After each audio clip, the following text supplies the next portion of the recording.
So I just saw Jurassic World Dominion by Colin Trevorrow, and it was very, very bad. Based on the trailers, I expected it wouldn't be great, but I was mainly surprised by how bored I was by the movie. There were choices made that genuinely didn't make sense to me. Now, in terms of the other Jurassic World movies, I actually really like Jurassic World. It has an interesting meta-narrative on the state of blockbuster action movies, and also has some good action to go along with it. While the characters weren't anything all that special, they weren't bad either. Even the kids that everyone hates, I didn't hate as much as everyone else did. Fallen Kingdom is where the series started to sour for me. Now, obviously, in a movie about dinosaurs coming to life and killing people, I'm really not asking for some deep-rooted philosophies. I just want to see cool effects and dinosaurs doing the stuff. I'm a simple man, I don't ask for much. And while I don't remember a lot from Fallen Kingdom, I remember being largely bored and uninterested in the general plot. The thing is, Chris Pratt and Claire being fine in one movie isn't enough to warrant seeing them again. They don't have much chemistry together, and they are very flat characters. And while, yeah, they're a kid, and I don't want to make fun of a kid, but the child actor was very bad in Fallen Kingdom. The ending of the movie was also really bad and basically killed any hype I had for a third inevitable movie. Despite my complaints I listed, I did want to like the movie coming in because why wouldn't I? But I just couldn't. The effects were good, but everything else was simply not there. The movie has 2 or more plot points happening, juggling characters new and old. And by the end of the movie, you feel nothing really mattered. None of the characters grow or change in any meaningful way, and the message is the same as in Fallen Kingdom. Bringing Alan Grant and Ellie Slater back was ultimately pointless and blatant nostalgia baiting. The main reason why they're back is that Ellie was investigating an ancient bug that's destroying crops and believed a company named Biosim is to blame for it.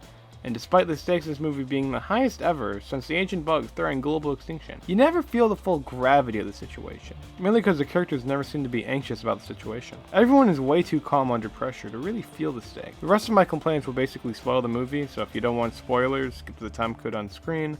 The movie is bad, so don't even worry about it. 3, 2, 1. So Ellie goes to Grant because she wants his help to collect DNA evidence of the bugs. But not because Grant is experienced in bug DNA, but because she needs a witness, because apparently providing evidence that links the bugs back to Biosim isn't enough, you need an eyewitness? Why yes, Your Honor, this bug is in fact linked if you look at the DNA, but don't just take my word for it, take my best friends. Then Chris Pratt and Claire live with a clone who's a teenager and is terrible. I get the wanting to be your own person and independent, and the obvious identity crisis you're having with being a clone, but it's played just as a moody teenager. You have arguably the most interesting character, and she's barely used and not interesting to follow. Chris Pratt and Claire don't really do much throughout the movie. They're the main focus, but it's not interesting to follow. At what point, this girl has velociraptors that if you flash a red light on someone, they will track you down and kill you like a cat. And you know how in action movies, when the action is at its climax, they stop the music to really make you feel the suspense of the moment. You go, whoa.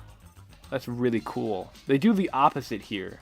They have no music at the beginning, and at the end they put music. It was such an odd decision, and I can't understand why they did that, because it just doesn't work the same. Whenever anything happens in the movie, it just feels like coincidence. The characters have no control of the situation, and they always just happen to get out of trouble at the last minute. It gets old so fast that it makes you not care what happens, as about halfway through the film, you know no one is going to get hurt, so why bother? And even though this is one of the bigger main casts in the series, they don't do anything. Now, out of everyone, I'm the person that would be most forgiving towards a dumb action movie. But the problem is, it wasn't even a fun, dumb action movie. It was just dumb. The dinosaurs in the movie were cool, but not used nearly enough. The final fight was so dark that I couldn't see anything, and when I could see, it wasn't interesting. It ended very anticlimactically and lacked really any value. By the end of the film, everyone is just where they were at the end of the last movie. Overall, I felt like I wasted my time. Any new ideas which were already lacking in the film were underwhelming. When the movie was over, I questioned what I just wasted my time watching. I give Jurassic World Dominion a 2 out of 10.